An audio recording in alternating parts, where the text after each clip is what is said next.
state of the art filming, guys.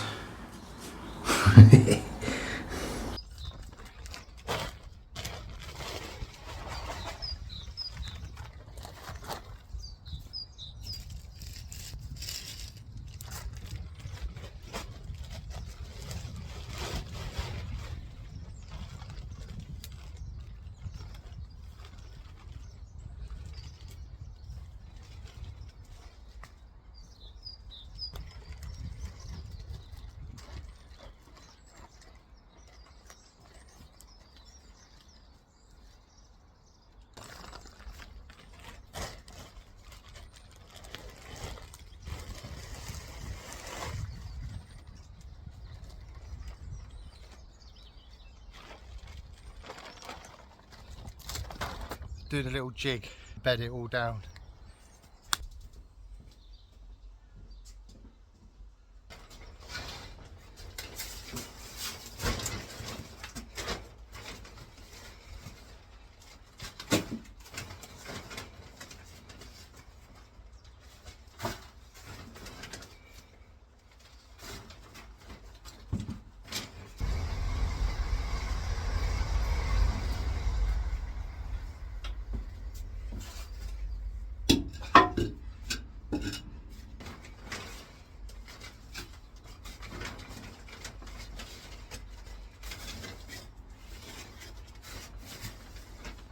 I've got some of the bigger pots which we had empty and spare, especially this big black one here, and I've put a small layer of partially rotted manure, and I've deliberately left it so it's got straw in it, because my theory and thinking on this is that once I put some soil compost on top, this might retain some of the water better. A good watering from the bottom, because tomatoes prefer being watered from the base. Section here with the partially rotted manure should encourage the root growth down to get to the water, as well as holding the water a bit better.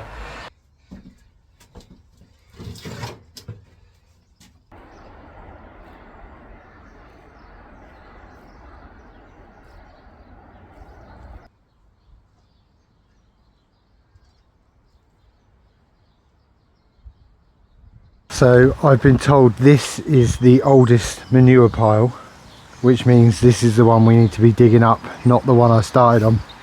So if this makes any sense, that one's going to be the one we use to fill up and tread down. The middle one's going to get left alone as our next go-to. This is going to be our main compost bed. So this is where we're going to pull out all the compost to put across the garden. And all of this stuff here I'm going to have to stash over in the corner, and I think we're going to have a fire pit, because there's only so many trips I can make to the local tip, and this is so dry anyway. I think we're just going to have a big bonfire, get rid of all of this, burn a lot of the wood we've got. So that's the plan, so that's what we're doing. So I've just emptied a load of bags of manure. We just put some into the pots in the greenhouse. Let's get this bit cleared. A bit overwhelmed by all of this, if I'm honest.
Compost is fantastic. It just needs the weeds pulling out of it.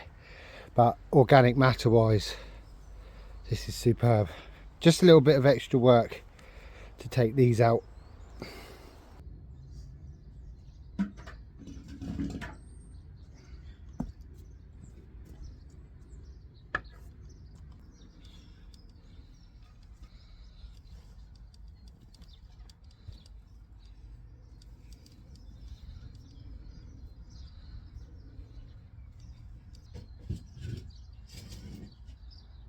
I feel like I've got time to do one more load just to top off the pots in the greenhouse and maybe get a load onto one of the raised beds. But over the next couple of weeks, this is all going to get emptied out completely, this whole section. We're going to remove all of this lovely organic matter. That's going to go across the whole garden and all of the raised beds and around the berry bushes. That's a really important part of the jobs we said to do that need doing in March, because that was improving the soil condition, adding organic matter. That's going to happen this month. I am going to get on and do the greenhouse because I promised that I'd do that this week. So quickly going to get one more of these loads done, considering I've got no time for a coffee break today or no coffee to have, and then we will get on and do that greenhouse.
First things first is to clear out all the pots.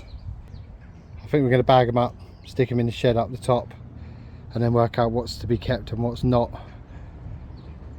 Then we can get in and give it a sweep.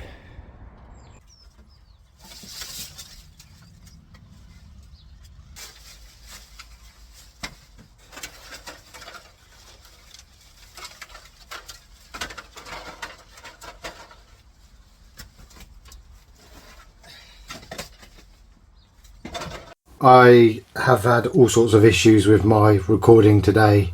Basically at the end I just wanted to show you this was going to be the bed that we are adding to over this season. So just putting in the manure and stamping it down, and then the back one which we started to dig out is going to be where we take all the compost, the manure, organic material. I plan on putting it on all of these beds, so we've done that one.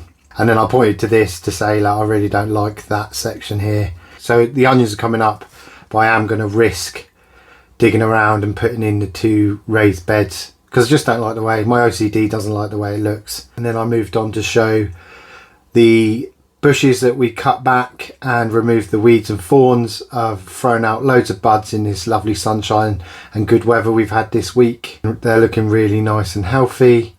And then we moved to the back section. The drastic cutting back I did last week, just showing you, look, we've got loads of buds coming through, loads of new life. Someone was concerned that there wouldn't be any growth this year, but it looks happy enough. It was a drastic cutback, but it was needed after years of neglect.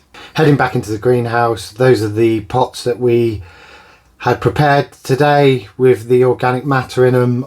The shallots are coming through. Then we've got the pea shoots coming up lovely. let them bush out a little bit more, and we can start harvesting some pea shoots for salads. The broad beans, all of them bar the one at the top left there, they all came through, and we got some lovely growth coming through on these. So really happy with the broad beans. I'm going to leave them in for a little longer. I'm not going to put them out because we've still got a high chance of a frost. It is early March. Mystery bulbs, they will get potted on. I'm probably going to have to do that next week. They are nice and healthy and happy, but I reckon they can go out now. And then moving on, we've got the greenhouse work I've managed to get done. So I've managed to clear the walkway. I didn't get everything I wanted done today, but I was waiting to be picked up because my car's currently in the garage having loads of work done. I've tied up the vines up the top there, you can see, and I do need to remove some of these brambles, but at least you can access and get inside the greenhouse. And then the next bit I was going to show you before the sound cut out was there's a nice brick walkway, which is fantastic. And once I've got the vines growing and everything cleared out, that'll be really easy to access in and out of the greenhouse. There was some carpet laid across it on the floor, and I just think that just makes a great hiding place for mice and rats. So that's all been cleared out. I'm not going to leave anything in there. There is a potential to grow some shade loving plants down the bottom in some pots once we've cleared everything out. And so we have vines over the top and then some shade loving plants down the bottom. I've still got loads more pots to clear out, but I'm really happy to get the vines up. And we're just going to cut some of the remaining brambles out, which are entwined amongst the vines. I have been assured that the grapes come through every year, so it's really exciting to see that. And then in clearing it out, I did find a load of netting. That was the trip. I'm really sorry about the recording of the sound. It's really frustrating that that's happened right at the end. All sorts of drama going on today. So my car went into repair, got dropped down by my sister. She was going to pick me up in a few hours. I did manage to get the jobs I wanted doing done. I really appreciate everyone who's joined in on the channel. We celebrated our first year of the channel since our first upload this week. And I've got loads of other content coming through. I've got a few extra series I'm putting on. One of them is going to be a limited budget food challenge, cooking challenge. So it's going to be 5 days for £10. That's 15 meals. That's coming up in the next couple of weeks. We've got some more World War II recipes going on, and obviously the Friday night MRE reviews. If you could do me a massive favour and hit that subscribe button and like button, it helps the channel to grow. And leave us a comment, let us know what you're up to in your allotment, and any feedback to the channel would be fantastic. Thanks for watching. I hope you enjoyed this. I'm going to just cut to the very end with some of the growth and progress in the back garden, which I've been sharing on this allotment journey. Those are last week's herbs. So they've been in for a week now, and they seem quite happy. We've had a frost as well, but I think they're quite resilient. There's no real signs of any issues on them. And then the buds on the tree as well. And then we got the rocket, the Japanese greens, and the tomatoes have come through nicely. So we got all 3 tomatoes. There's no sign of the chilies. They might not be happy because it's not the warmest of kitchens. And loads more growth. These really do need to go in. I'm going to try and get these in the next couple of weeks for our first earlies.